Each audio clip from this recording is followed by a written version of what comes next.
Hey guys, Mr. Happy here, and welcome to my guide for Halatali Hard Mode, a new dungeon added in patch 2.2. This dungeon has a required item level of at least 55, drops item level 70 gear, and you must complete the quest this times for fun from Hugubert in Mordona in order to enter. Full completion without the duty roulette bonus will reward you 50 tomestones of mythology and 45 tomestones of soldiery. Upon entering the dungeon, head north and start clearing through the trash. There are spike balls slamming down from the ceiling that do damage, but they are easy to dodge and the damage is minimal. There are adds that consist of your standard bats, pasties, and wolves.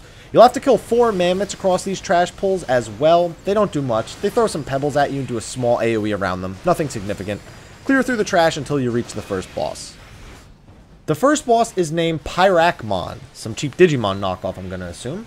As soon as the fight starts, an Admiral Mammoth with a tether will begin slowly circling the room. He is tethered to a Mammoth activator. Keep this in mind for later. Other than that, Pyrakmon does your standard Cyclops moves. 100 tons swipe is a conal swing that can be avoided by having the tank walk through the boss, and he will also suck in everyone and charge 100 tons swing, which is an AoE around him, which just move away. He usually follows this with Eye of the Beholder, which does damage and places a dot on whoever it hits.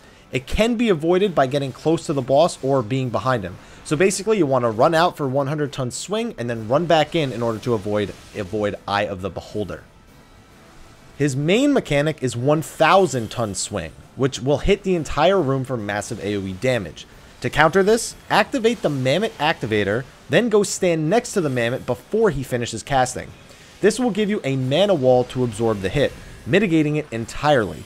After he does 1000 ton swing, he will begin targeting players with Piercing Glower, which just does a line AoE in that direction. Step to the side, avoid it, and finish the boss. Talk to the NPC at the top of the ramp to teleport you to the next part of the dungeon. The next set of trash will come in the form of Coral Pups. As you kill them off, more will join, but they are weak, so just tank them and kill them like you normally would. A single Torama comes out, but he just does an AoE paralysis attack. Ahead, you'll run into some lemurs, vultures, and more pasties. Just kill them standardly. After that, you'll be in a big room. A gold bear will approach the party and must be killed. He only does a high damage cone attack that the tank should be able to avoid. Killing him will cause 2 more bears to spawn, which can be killed similarly. A pasty wanders towards the end of the room, and after that, you are at the second boss. The second boss is Katoblapas. At the start of the fight, assign each person to a shadowy orb around the arena that they'll have to use later on in the fight. His first attack is Cold Gaze, which is just a large conal paralysis. Being closer to the boss makes it easier to avoid. If you're far away, you won't be able to dodge it.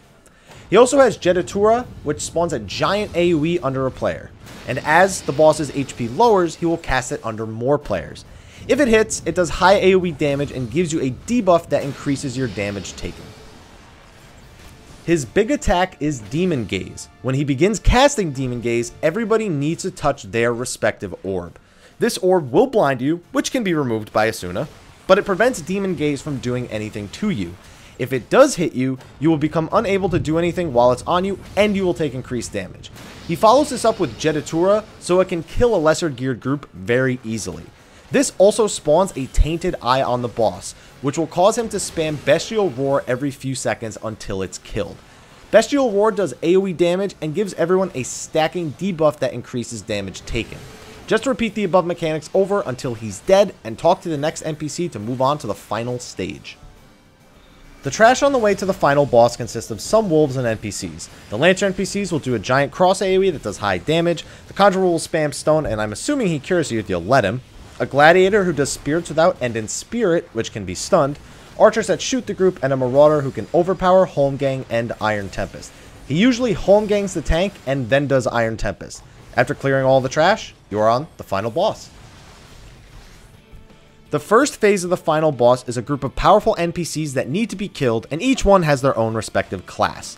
Silent Moss is a conjurer who can cast stone, and he places an AoE field on the ground that gives the enemies a buff that increases their damage, so pull enemies out of this. Ulinbo is an archer that can shoot random players occasionally, but he'll mostly stick to the tank. Franz is a gladiator who does Spirits Without, and Langlosiert